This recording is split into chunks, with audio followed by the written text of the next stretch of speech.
کسی نے سوال کیا، کیا تہجد سے کوئی انسان مل سکتا ہے؟ جی بالکل، کیوں نہیں؟ تہجد خود آپ کو اللہ سے ملوا دیتی ہے۔ انسان کیا چیز ہے؟ آپ جب اللہ تک پہنچ جاتے ہو، اللہ بھی آپ تک ہر وہ چیز پہنچا دیتا ہے جو آپ کو چاہیے ہوتا ہے۔ بس اپنی دعاؤں پر یقین ہونا چاہیے، کیونکہ نبی پاک صلی اللہ علیہ وسلم فرماتے ہیں، جب بھی دعا مانگو تو ایسے مانگو کہ تمہیں ملنے کا یقین ہو، کیونکہ اللہ غفلت سے بھرے دل کی دعا قبول نہیں کرتا۔ یہ اس لڑکی کی کہانی ہے جو پہلے نماز جلدی جلدی پڑھا کرتی تھی، پڑھتی تو ایسے جیسے احسان کرتی ہو، اور جب دعا کی باری آتی تھی تو کہتی تھی اگلی نماز میں مانگ لوں گی۔ سجدوں میں رونا کیا ہوتا ہے اسے پتا ہی نہیں تھا، رو رو کر دعائیں کس طرح مانگتے ہیں اس نے کبھی سیکھا ہی نہیں تھا، اور اب آدھے سے زیادہ دن جانماز پر بیٹھی رہتی ہے، ہر وقت کچھ نہ کچھ اپنے دل کے سکون کے لیے پڑھتی رہتی ہے۔ نماز میں کھڑے ہوتے ساتھ آنسو بہنے لگ جاتے ہیں، سجدوں میں روتی رہتی ہے۔ جو دعا اس کی اب تک قبول نہیں ہوئی ہے اس کے لیے تہجد پڑھتی ہے، پھر اللہ سے کہتی ہے، میرے پیارے اللہ، آپ تہجد کی دعا تو کبھی رد نہیں کرتے نا، اور پھر روتے ہوئے کہتی ہے، اللہ اس شخص کو میرے نصیب میں لکھ دے۔ ہاتھ دعاؤں کے لیے اٹھاتی ہے تو اس میں بھی رو پڑتی ہے، میرے پیارے اللہ، میں ایک دعا تیرے پاس بہت امید سے لے کر آئی ہوں۔ یہ کہتے ہوئے اشک ہاتھوں سے نکل کر گود میں جا گرتے ہیں۔ بے شک تیرے علاوہ کوئی قبول نہیں کر سکتا میری یہ دعا۔ اللہ، یہ میری وہ خاموش دعا ہے جس کا ذکر آپ کے علاوہ کسی سے نہیں کر سکتی ہوں۔ بے شک آپ اپنے بندے کو کبھی نا امید واپس نہیں لوٹاتے ہیں۔ پھر تھک ہار کر سجدے میں سسکتے ہوئے گر پڑتی ہے۔ تمہیں کیا لگتا ہے کہ جو دعائیں تم تہجد میں مانگتے ہو وہ قبول نہیں ہوں گی؟ کبھی کبھی بہت پہلے مانگی گئی دعا بھی قبول ہو جاتی ہے، اور جب وہ قبول ہوتی ہے تو ہم بے ساختہ کہتے ہیں، یا اللہ، یہ دعا تو میں نے بہت پہلے مانگی تھی، تجھے یاد تھی؟ ایک دن تم ان دعاؤں پر بھی یہی الفاظ کہو گے جو تم اب مانگتے ہو۔ کن فرمانا مشکل کام تھوڑی نہ ہے اللہ کے لیے، جب وہ کن فرماتا ہے تو بس ہو جاتا ہے اور چیزیں وجود پا جاتی ہے۔ اللہ کو بتایا کرے کہ آپ کیا محسوس کر رہے ہیں، کتنی تکلیف میں ہیں آپ، اس سے بات کر لینا، اس کے سامنے رو لینا ہی آپ کے دل میں سکون اتار دے گا۔ بے شک وہ دلوں کا ہمراز ہے۔ نیند قربان کر کے جب روتی ہوئی آنکھیں اللہ کو مناتی ہیں نا، تب خواب حقیقت بن جاتے ہیں اور تعبیریں کن میں بدل جاتی ہیں۔ تہجد محبت کی تکمیل ہے، اللہ سے محبت کی تکمیل۔ باقی نمازوں میں انسان اللہ کی پکار پہ اس کی جانب جاتا ہے، مگر تہجد کے لیے انسان پکار کا انتظار نہیں کرتا، بس نیند سے غافل ہو کر تڑپتے ہوئے دل کے ساتھ اللہ کی جانب سسکتے ہوئے دوڑا چلا جاتا ہے۔ شاید اسی لیے تہجد فرض عبادات کا حصہ نہیں بنائی گئی۔ یہ تو بس وہی پڑھ سکتا ہے جس کو اللہ سے عشق ہو گیا ہو، ایسا عشق جس کے بعد محبوب سے گفتگو کیے بغیر دل کہیں چین نہیں پائے، ایسا عشق جس کے بعد محبوب کے ہر حکم پہ چپ چاپ سر کو جھکا لیا جائے۔ تبھی تو اللہ کی سب سے لاڈلی عبادت تہجد ہے، اور اس تک اللہ اپنے لاڈلے بندوں کو ہی رسائی دیتا ہے، کبھی غم دے کر تو کبھی راتوں کی نیند اڑا کر۔ وہ اپنے پسندیدہ بندوں کی آواز سننے کے لیے پکارنے کے کئی بہانے بنا دیتا ہے۔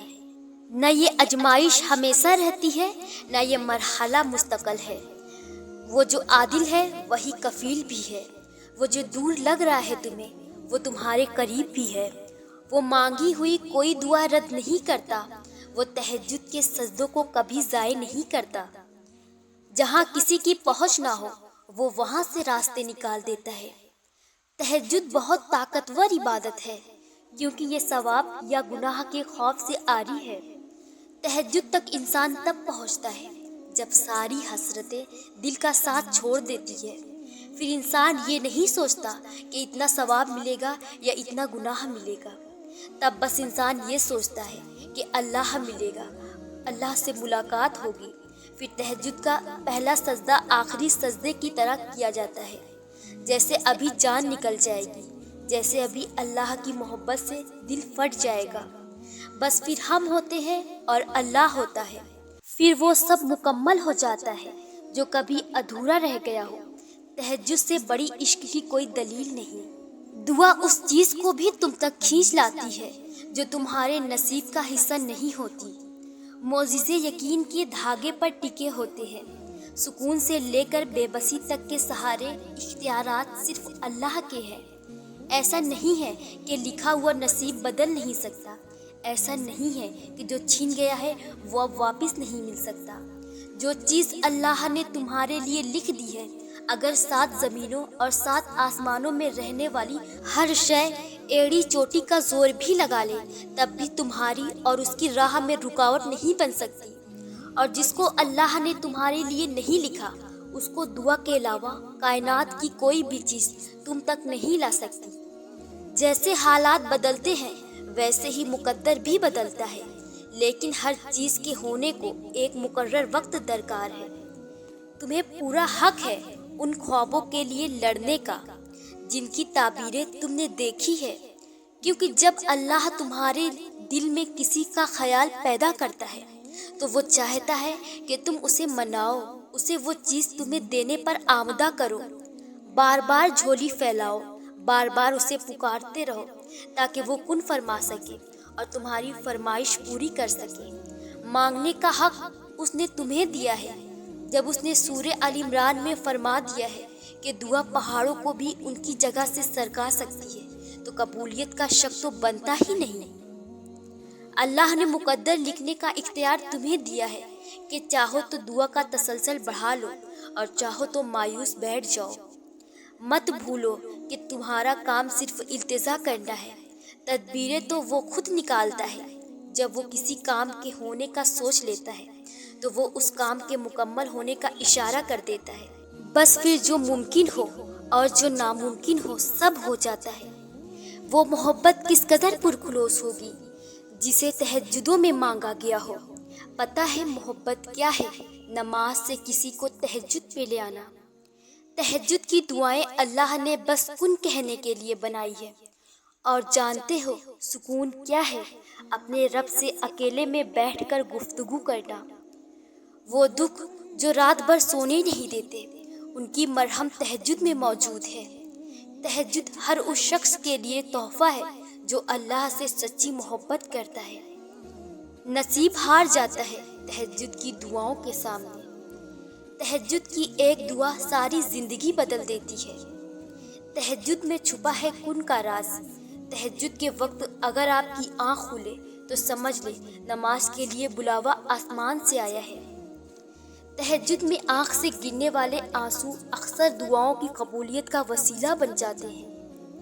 وقت تہجد خاموش آنکھوں سے بہتے آنسو اور اللہ کے سامنے بیٹھے بے بس انسان کی فریاد کبھی ضائع نہیں ہوتی۔ لا حاصل خواہشیں، ادھورے قصے، نامکمل خواب، کچھ بھی ناممکن نہیں رہتا جب بات تہجد کی دعاؤں پہ آتی ہے۔ تہجد کی دعائیں جب نصیب کے روبرو آ کر کھڑی ہو جاتی ہیں تب کچھ بھی ناممکن نہیں رہتا۔ تب چارسو ان کی صدائیں گونجتی ہیں۔ تہجد کا خاموش سجدہ اور جار جار بہتے ہوئے آنسو اللہ کبھی ضائع نہیں کرتا۔